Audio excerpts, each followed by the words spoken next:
আসসালামু আলাইকুম, সকলেই কেমন আছেন? আশা করি ভালো আছেন। রেডমি তাদের একটি নতুন স্মার্টফোন বাজারে লঞ্চ করে দিল, রেডমি 9। এই স্মার্টফোনটি কেমন পারফরমেন্স করে বিস্তারিত জানাবো আজকের ভিডিওতে। এই স্মার্টফোনটিতে রয়েছে MediaTek Helio G80 powerful gaming processor. সেই সাথে স্মার্টফোনটির ব্যাক প্যানেলটিতে রয়েছে 4 ক্যামেরা সেটআপ। এই স্মার্টফোনটিতে রয়েছে 5200 mAh এর ব্যাটারি এবং প্র্যাকটিক্যাল লাইফে এই স্মার্টফোনটি কেমন পারফরমেন্স করে বিস্তারিত জানাবো আজকের ভিডিওতে। আপনাদের সাথে রয়েছে আমি স্বাধীন, আপনারা দেখছেন আমাদের প্রিয় চ্যানেল ASC টেকনোলজি। চলুন আজকের ভিডিওটি শুরু করা যাক। স্মার্টফোনটির বক্স চলুন দেখে নেওয়া যাক বক্সটির সাথে কি কি প্রোভাইড করা হয়েছে। বক্সটি ওপেন করলেই পেয়ে যাচ্ছি কিছু ইউজার ম্যানুয়াল বুক, তারপরে পেয়ে যাচ্ছি সিলিকন ব্যাক কভার কেস যা যথেষ্ট কোয়ালিটিফুল, এবং পেয়ে যাচ্ছি একটি সিম ইজেক্টর পিন, তারপরে পেয়ে যাচ্ছি একটি 10 ওয়াটের ফাস্ট চার্জার, এবং পেয়ে যাচ্ছি type C USB charging cable, এবং সর্বশেষে পাচ্ছি রেডমি 9 এই স্মার্টফোনটি। শুরুতে যদি আমরা স্মার্টফোনটির ডিজাইন সম্পর্কে বলতে চাই, তবে এটা হচ্ছে একটি প্লাস্টিক বিল্ডের ফোন, তবে পিছনে একদম ম্যাট ফিনিশ ব্যবহার করা হয়েছে এবং এই মিনিমালিস্টিক ডিজাইনটা আমার কাছে বেশ ভালো লেগেছে। এবং পিছনে এক ধরনের টেক্সটাইল ব্যবহার করা হয়েছে, প্লেন না, যার ফলে স্কেচ কম পড়বে এবং হাতে নিয়েও বেশ ভালো ফিল হয়। এবং স্মার্টফোনটি সিঙ্গেল হ্যান্ডে বেশ কমফোর্টেবল ভাবে আমরা ইউজ করতে পেরেছি। রেডমি 9 এই স্মার্টফোনটি 3টি কালার ভেরিয়েন্টে পাবেন, একটি পার্পল কালার এবং অপরটি ব্ল্যাক কালার, এবং আমাদের হাতে থাকা স্মার্টফোনটি গ্রিন কালারের। এবং Xiaomi একে টাইটেল দিয়েছে 4 ক্যামেরার মনস্টার। ফোনটির ব্যাক প্যানেলটিতে রয়েছে একটি ফ্লাক্স এবং ফিঙ্গারপ্রিন্ট সেন্সর, যার পজিশন ঠিকঠাক ছিল এবং বেশ ফাস্ট এবং একুরেট ভাবে ফোনটি আনলক করছিল। ফোনটির ডান সাইডের অংশে রয়েছে পাওয়ার বাটন এবং ঠিকঠাক উপরের অংশে রয়েছে ভলিউম লকার। ফোনটির বাম সাইডের অংশে রয়েছে সিম কার্ড ট্রে, যাতে দুইটি সিমের পাশাপাশি একটি মাইক্রো এসডি কার্ড ব্যবহার করতে পারবেন। ফোনটির উপরের অংশে রয়েছে সেকেন্ডারি নয়েজ ক্যান্সেলেশন মাইক এবং সেই সাথে রয়েছে আয়ার ব্লাস্টার। ফোনটির নিচের দিকের অংশে রয়েছে 3.5 mm হেডফোন জ্যাক এবং একটি মাইক্রো পোর্ট এবং টাইপ সি চার্জিং পোর্ট এবং বটম ফায়ারিং স্পিকার গ্রিল। ফোনটির সাউন্ড কোয়ালিটির কথা বলতে গেলে, ফোনটির সাউন্ড কোয়ালিটি বাজেট বিবেচনায় আমরা একদম ব্যালেন্স পেয়েছি। সাউন্ডের বেস বলেন এবং কিসমিস বলেন বেশ ভালো ছিল। স্মার্টফোনটির ফ্রন্ট প্যানেলটিতে রয়েছে একটি made in punchhole display.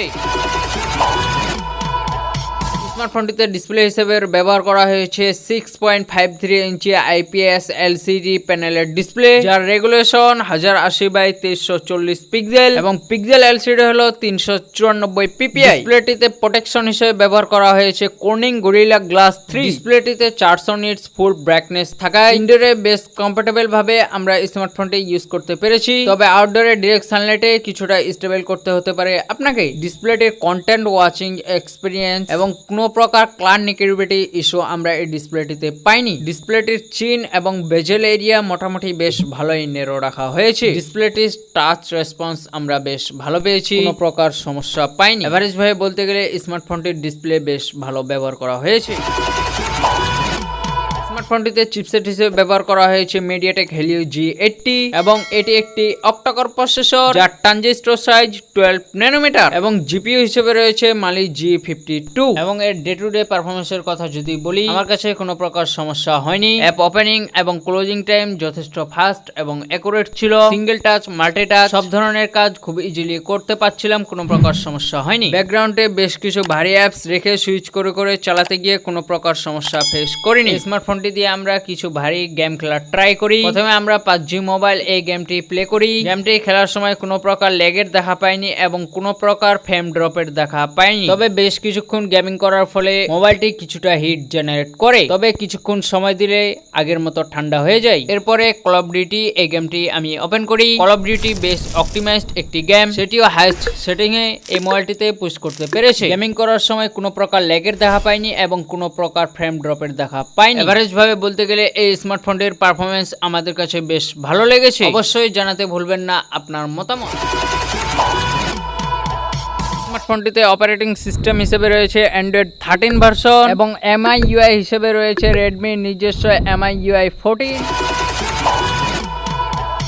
স্মার্টফোনটির back প্যানেলটিতে রয়েছে 4 ক্যামেরার সেটআপ, যার main camera 13 megapixel, 8 megapixel ultra wide camera এবং 5 মেগাপিক্সেল মাইক্রো ক্যামেরা এবং 2 মেগাপিক্সেল ডেপথ সেন্সর এবং সেলফি ক্যামেরা হিসেবে রয়েছে 8 মেগাপিক্সেল। ফোনটির ক্যামেরা কোয়ালিটির কথা বলতে গেলে ক্যামেরা দিয়ে ছবি তোলার সময় ছবির ডিটেইল কোয়ালিটি বেশ ভালো ছিল এবং শার্পনেস বেশ ভালোভাবে ধরে রাখতে পারছিল। ক্লার অ্যাকুরেসিও মোটামুটি ঠিকঠাক ছিল, ক্লোজ টু ন্যাচারাল ক্লার দিতে পারছিল। লো লাইট কোয়ালিটি এর মেন ক্যামেরা বেশ ভালো ছবি তুলতে পারে, তবে ডাইনামিক রেঞ্জটা খুব একটা ইমপ্রেসিভ ছিল না। ওভারঅল বাজেট বিবেচনায় আমরা যদি পিছনের ক্যামেরা ছবির কোয়ালিটি একটু অ্যানালাইসিস করি তাহলে আমি বলবো খুব ইমপ্রেসিভ কোয়ালিটির ছবি না দিলেও মোর দেন এনাফ বেশ ভালো ছবি পেয়েছি। এবং যে আল্ট্রা ওয়াইড শটারটি রয়েছে এটি দিয়েও আপনি বেশ ভালো ছবি তুলতে পারবেন। এটার যে 11080p ডিল রয়েছে এটাতে বেশ ভালো রকমের ছবি আসে, ছবিগুলো দেখতে বেশ ভালো লেগেছে ভালো লাইটে। সেই সাথে এটার যে ডেপথ সেন্সর আছে সেটা দিয়ে তোলা পোর্ট্রেট শটগুলি আমার কাছে বেশ ভালো লেগেছে। পোর্ট্রেট মোডে যদিও ফেস একটু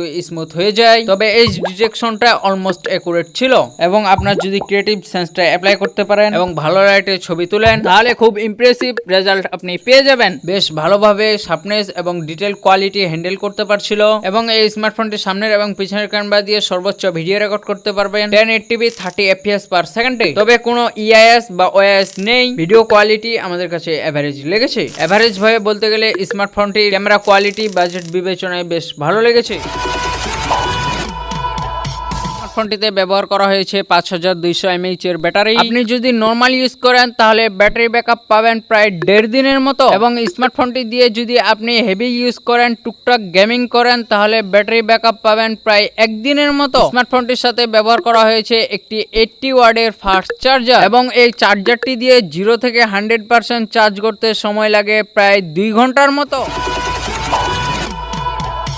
স্মার্টফোনটি বাংলাদেশ মার্কেটে দুইটি ভেরিয়েন্টে পাওয়া যায়, যার একটিতে রয়েছে 4GB ফিজিক্যাল র্যাম এবং 4GB ভার্চুয়াল র্যাম, এবং অপরটিতে রয়েছে 6GB ফিজিক্যাল র্যাম এবং 6GB ভার্চুয়াল র্যাম, যার র্যাম সাইজ LPDDR4 এবং স্টোরেজ হিসেবে রয়েছে 64GB, এবং অপরটিতে রয়েছে 128GB, যার room size UFS 2.2, 4GB RAM 64GB internal storage, যার অফিসিয়াল প্রাইস 14,999 টাকা, এবং অপরটি 6GB র্যাম এবং 128GB রুম, যার অফিসিয়াল প্রাইস 15,999 টাকা।